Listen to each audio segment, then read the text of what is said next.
ada, kalau Anda perhatikan ada perubahan gaya sosialisasi politik dari Pak Prabowo. Dari yang ya, mohon maaf ya Bang Habib, cenderung agak kaku biasanya ya. Sekarang lebih lebih mirip-mirip Pak Jokowi, kira-kira gitulah untuk mudahnya. Lebih suka bersama rakyat, ketemu orang di mana, di pasar apa itu. Jadi itu memang cukup disuka oleh masyarakat kita. Jadi perubahan gaya komunikasi itu satu. Yang kedua adalah endorsement Pak Jokowi di persepsi masyarakat tampaknya masih tetap tidak hanya ke Ganjar tapi juga ke Pak Prabowo. Sehingga pemilih yang puas dengan kinerja presiden itu tidak hanya mengarahkan dukungannya kepada Ganjar tapi juga kepada Pak Prabowo, meskipun masih lebih banyak kepada Ganjar ya. Yang ketiga adalah penurunan suara untuk Pak Ganjar yang terjadi pasca peristiwa kita gagal menjadi tuan rumah Piala Dunia U20 itu. Perjuangan yang penuh darah, keringat dan air mata.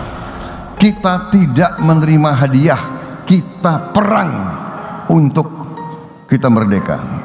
Jadi ini, dan di sini, di kota ini juga ada makam Pangeran Diponegoro yang dibuang dari daerah asalnya, dan tidak ada salahnya kita berpikir apakah tidak di alam merdeka, tentunya dengan seizin rakyat Sulawesi Selatan, apa tidak ada baiknya kita kembalikan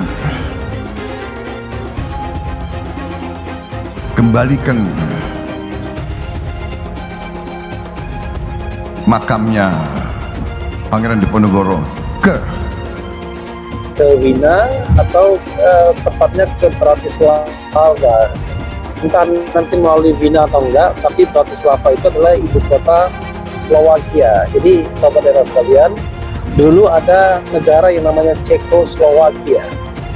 Kalau pernah ingat pemain sepak bola, petenis, dulu ada petenis yang berasal dari Cekoslowakia yang top, kemudian bermain untuk Amerika Serikat dan menjadi warga negara Amerika Serikat, namanya Martina Navratilova. Nah itu pemain Cekoslowakia, tapi selain itu ada juga beberapa pemain dari Cekoslowakia yang top seperti Hanna Mondlikova dulu ya, Helena Sukova, itu zaman-zaman saya SMA, entah masih ingat entah enggak ya. Sudah mulai rebound tuh Pak Ganjar, tapi reboundnya sampai pada level seperti Januari atau Februari 2023. Sehingga ditambah dengan jadi para pemilih yang tadinya berpindah dari Pak Ganjar ke jadi tidak memilih atau menjadi undecided itu belum kembali ke Pak Ganjar, banyak yang pindah ke Pak Prabowo. Nah akibatnya kemudian Pak Prabowo menjadi lebih unggul. Ditambah kemudian ada sedikit penurunan dari dukungan kepada Anies. Kalau terjadi dukungan kepada Anies, biasanya itu berpindah kepada Prabowo karena kolom pilihan pemilih Prabowo dan Anies kan cenderung sama. Walhasil dari 3 atau 4 faktor itu Pak Prabowo cenderung unggul. Tapi dengan catatan ini, catatannya paling tinggi kan keunggulannya itu di 3 nama, 35,8. Saudara-saudara sekalian, wali kota, bupati ya, adalah ujung tombak dari pembangunan bangsa. Saudara-saudara adalah eksekutif yang harus implementasi pembangunan bangsa. Berarti nation building itu adalah tanggung jawab saudara-saudara sebagai ujung tombak eksekutif. Presiden dibantu menteri-menteri, gubernur, kemudian bupati dan wali kota. Betapa bagusnya rencana yang dibuat di pusat, kalau implementasinya tidak bagus, pembangunan bangsa akan. Atau tahu apa enggak generasi sekarang. Tapi sekali lagi kami sedang berjalan dari Salzburg tadi gara-gara lupa membalik ini kunci hotel, akhirnya balik lagi. Padahal kita sudah di Zelamsi 1 jam, ada 2, dan ini yang bisa kita pakai, mudah-mudahan lancar ya. Ini menarik ya sahabat sekalian, bahwa 3 calon presiden, Pak Ganjar dan Pak Prabowo sama. Trennya trennya meningkat. Nah, mengapa tren keduanya meningkat itu? Salah satu penjelasannya menurut saya adalah tingkat kepuasan kepada presiden tetap tinggi.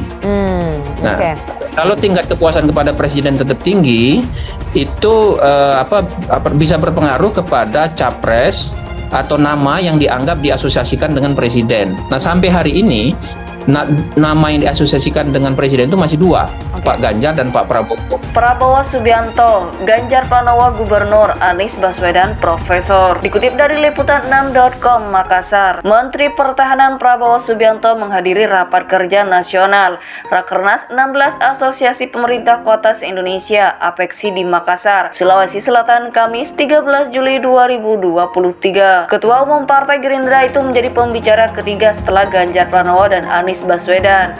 Sebelum Prabowo Subianto menyampaikan gagasannya, Ketua APEKSI yang juga merupakan Wali Kota Bogor, Bima Arya, bertanya ke Prabowo terkait sosok Ganjar Pranowo yang merupakan baca pres usungan PDI Perjuangan. Prabowo pun langsung menjawab bahwa Ganjar Pranowo adalah Gubernur Jawa Tengah. Sebagaimana sebelumnya, saya juga ingin bertanya kepada Pak Prabowo tentang Ganjar Pranowo, tanya Bima. Gubernur, jawab Prabowo Subianto. Tak hanya ditanya tentang Ganjar, Prabowo Subianto juga ditanya tentang Anies Baswedan yang diketahui merupakan baca pres usungan Koalisi Perubahan untuk Persatuan (KPP). Secara singkat, Prabowo menyebut bahwa mantan Rektor Universitas Paramadina Jakarta ini sebagai profesor.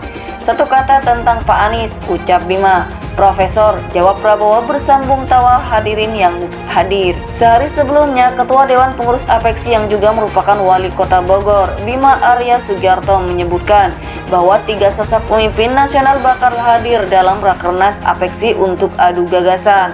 Mereka adalah Gubernur Jawa Tengah Ganjar Pranowo, mantan Gubernur DKI Jakarta Anies Baswedan, dan Menteri Pertahanan Prabowo Subianto. Insya Allah besok akan hadir 3 sosok pemimpin nasional. Ada Menteri Pertahanan Prabowo Subianto, ada Gubernur Jawa Tengah Mas Ganjar Pranowo, dan masih menunggu konfirmasi, ujar Ketua Dewan Pengurus APEKSI Bima Arya Sugiarto Rabu 12 Juli 2023. Menteri Pertahanan Prabowo Subianto menghadiri rapat kerja nasional Rakernas 16 Asosiasi Pemerintah Kota se-Indonesia (APEKSI) di Makassar.